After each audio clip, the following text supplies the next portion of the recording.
Have you ever stopped to think why some ancient discoveries, they blow up online and in the news, while others that seem just as amazing? Well, you barely hear about them. Right. Today, we're really diving into that. There's a fascinating new analysis that kind of lifts the lid on the hidden filters, shaping how we all understand humanity's past. Yeah, exactly. Our mission here is to unpack the, let's say, systemic biases that seem woven into how U.S. media covers archaeology. Okay. This study, it's just out in Science Advances, and it reveals some pretty significant regional gaps. It shows how what gets reported, or maybe more importantly, what gets ignored, really shapes public ideas about, well, cultural achievement and identity. And we know archaeology isn't just about, digging up old pots or bones. It goes deeper, right? It shapes how we think about ourselves, our identity, our cultural milestones. Absolutely. So if the stories we're getting fed are skewed, Mhm. what does that actually do to our understanding of history? Well, that's the core of the concern, isn't it? The study makes a strong point that biased coverage isn't just some academic debate. It can have serious real-world impacts.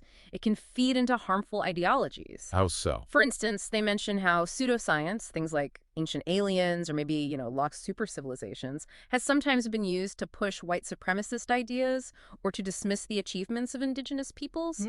So when certain parts of the world are consistently underreported in archaeology news, it can maybe unintentionally create this false idea that those places were, I don't know, primitive or somehow lacked complex societies back then. Okay, so that's the risk.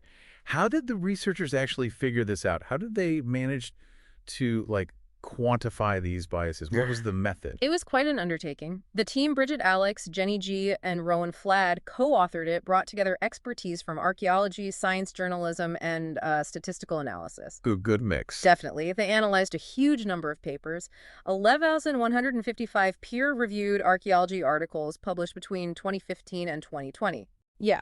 These came from one specialist journal, Antiquity, very respected in the field, and also 6 big general science journals, Science, Nature, PNAS, those types. The heavy hitters. Exactly. And then the really painstaking part, they tracked which of those papers got reported by 15 major U.S. news outlets. Think the New York Times, Washington Post, CNN, National Geographic, Forbes, that kind of list. That is a massive data set to work through. Yeah. So crunching all those numbers, what did they find overall? How much archaeology research actually makes it into the U.S. news cycle? The big picture is, well, it's pretty stark. Globally, maybe around half, 51.7% of the archaeology papers got some kind of news coverage somewhere in the world. Okay, about half. But when you focus just on those 15 major U.S. news sources they tracked, that number drops way down, only 32%. 32%. Yeah. So what that means is the vast majority, 2/3 of published archaeological research, just doesn't reach you through mainstream American media channels. That's a huge amount getting lost in translation or just lost entirely. So what were the sort of obvious reasons? What makes a study more likely to get picked up? Right. They identified some factors you might expect. First off, journal prominence. No huge surprise there. Okay. If your research was published in a top-tier journal like Nature or Science, it was almost guaranteed U.S. media coverage, 98% for Nature, 92% for Science. Wow, almost everything. Pretty much. But compare that to the specialist journal, Antiquity, only 18% of its articles got U.S. media coverage.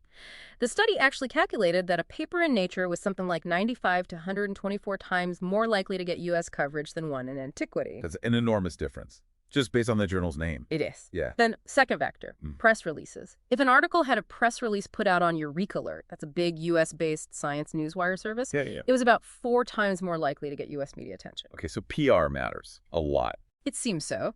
71% coverage with a press release versus only 22% without one. And the third predictable thing was the topic. Studies on Paleolithic archaeology or human origins. Our earliest ancestors. Right.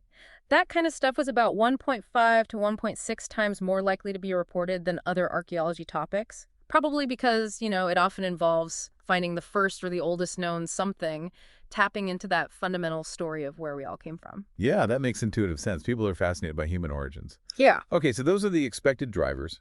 Big journal, press release, exciting firsts. But you said there were surprises.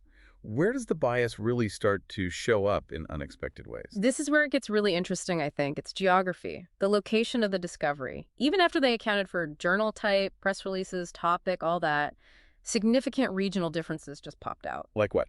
Okay, get this. Papers reporting on archaeology in the UK or in Israel, Palestine, or Australia were roughly 3 times more likely to be covered by U.S. media compared to papers about discoveries in China or Taiwan. 3 times, just based on where the digging happened. Yeah. Specifically, the UK was 3.0 times more likely, Australia 4.2 times, even higher, and Israel, Palestine 2.7 times more likely than China, Taiwan, statistically speaking, Yeah. holding other factors constant. It's a really noticeable pattern. Wow. That feels significant. Do they have any specific examples that really drive this home? Like a case study? They do mention a really compelling anecdotal one from 2021. Remember the discovery of the lost golden city of Aten in Egypt? Big 3,000-year-old site? Vaguely, yeah.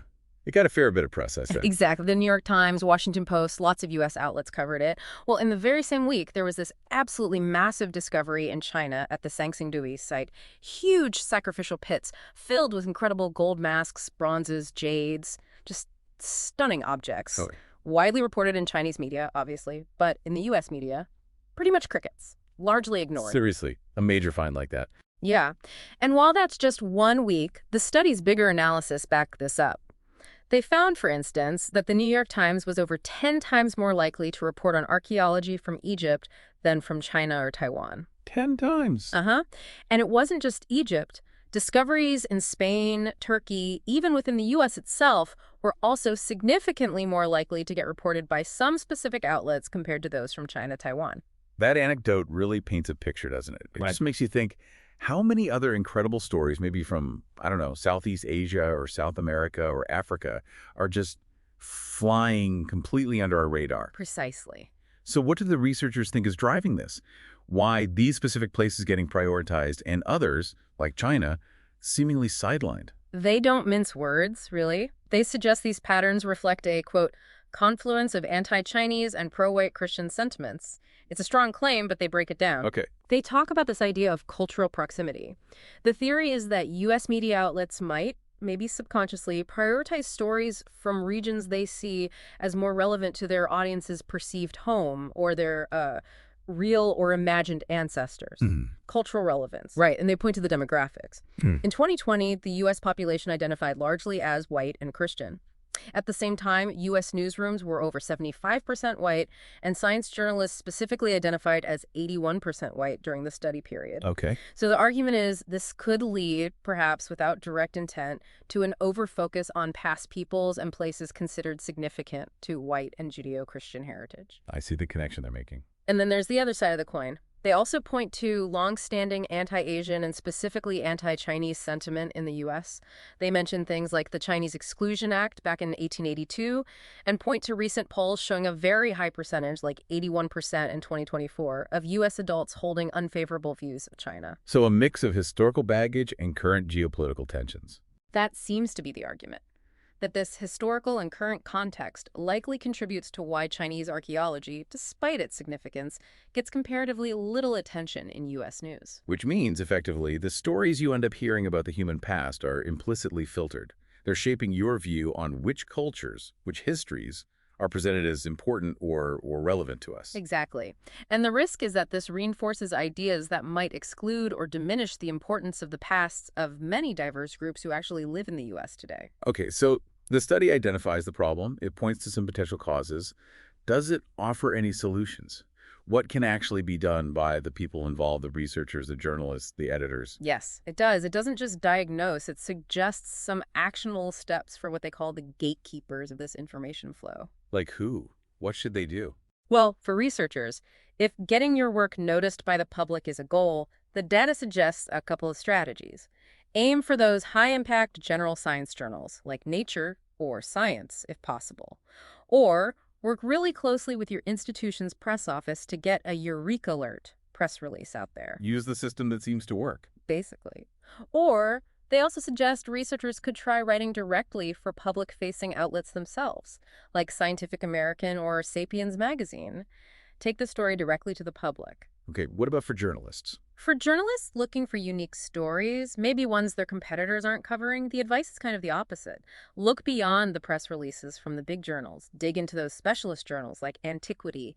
Look at regions that are typically overlooked in mainstream coverage. Find the hidden gems. Exactly. Uh, Those underreported areas might be where the next truly astonishing, newsworthy discovery is waiting, one that hasn't been widely blasted out already. Makes sense.